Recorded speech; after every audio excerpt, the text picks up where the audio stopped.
अकोला जिल्ह्यातील तेल्हारा तालुक्यातील हिंगणी, दानापूर, सौंदळा, वारखेड या गावांमध्ये भुईमुगाचा पेरा सर्वात जास्त प्रमाणात असतो। भुईमुग पिकाला एकरी 30 ते 35 हजार खर्च आला आहे। आता भुईमुग पीक काढणीला आले आहे, मात्र मजूर नसल्यामुळे भुईमुगाचे मोठ्या प्रमाणात नुकसान होत आहे। नमस्कार, आज आपण वारखेड येथील भुईमुगाची लागवड इथं जादा असते आणि आता लॉकडाऊनची स्थिती असल्यामुळे इथं मजूर भेटत नाही। त्यामुळे आता या शेतकऱ्याची आपण प्रतिक्रिया घेणार आहोत। राम राम, मी शेतकरी विनोद मसाय। माझी 10 एकर शेती आहे भुईमुगाची आणि याला काढण्यासाठी मजूर कुठेच उपलब्ध नाही। उपलब्ध नसल्यामुळे हे अशी भुईमुगाचं असं नुकसान होऊन राहिलेलं आहे। शेंग वाढलेली आहे, तरी शासनाने आम्हाला या भुईमुगासाठी मजूर जो एमपीतला मजूर आमच्याकडे येत जाय, तर एमपीतला मजूर हे येऊन राहिलेला नाही लॉकडाऊनमुळे। तर आमची आता इथली अशी बिकट परिस्थिती झालेली आहे की ह्या भुईमुग जमिनीत चाललेला आहे।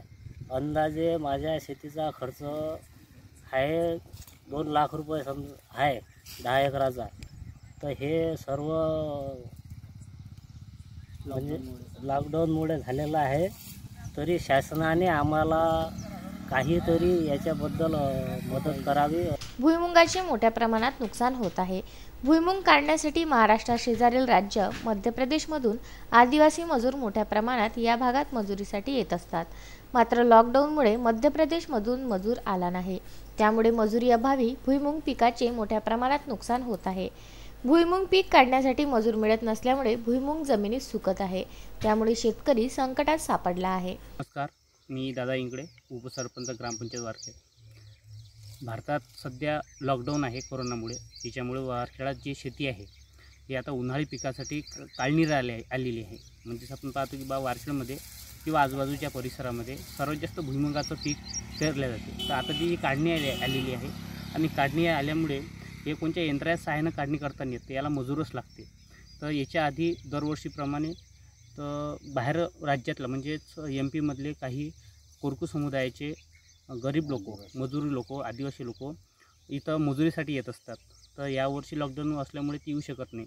आणि जर अकोल्याचा विचार केला तर अकोल्यामध्ये आदिवासी लोक फार कमी आहेत की जे शेंगीचं काम करू शकतील। त्याच्यामुळे आज वारखेडामध्ये ते 400 ते 500 एकर शेती आहे, हे शेगीच्या लागवडीखाली आहे। तसेच मक्का अशी काही पिकं आहेत की ज्याला मजूरच लागते। त्या मजूर नसल्यामुळे त्यांचं आता अशी परिस्थिती झालेली आहे की आपण पाहू शकतो या शेतकऱ्याच्या शेतात आलेला आपण। तर ही शेती अशी याचा कार्यकाळ निघून गेल्यामुळे आता हे उदत आहे। याच्यामुळे शेतकऱ्याला फार मोठं नुकसान होतं। तुम्ही हे पाहू शकता, याच्यामध्ये खाली बघू शकता तुम्ही किंवा हे झाड कसे वाहत आहेत।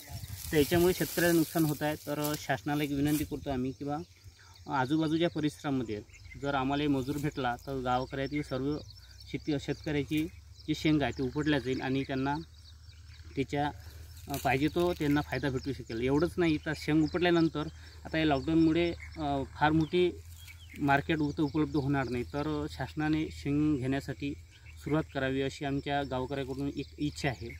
आपण पाहतो की दरवर्षी खूप प्रमाणात बाहेरून मजूर येतात, तर यावेळेस ते शक्य नाही आहे। म्हणून शासनाला फार अशी विनंती करतो, तहसीलदार, जिल्हाधिकारी तसेच कृषी मंत्री यांना सर्वांना विनंती करतो की त्यांनी वारखेडासाठी किंवा आजूबाजूच्या सर्व शेतकऱ्यांसाठी काहीतरी उपाययोजना करून त्यांना मजूर उपलब्ध करून द्यावा। गुरुदेव इसमोरे, विदर्भ न्यूज, तेल्हारा।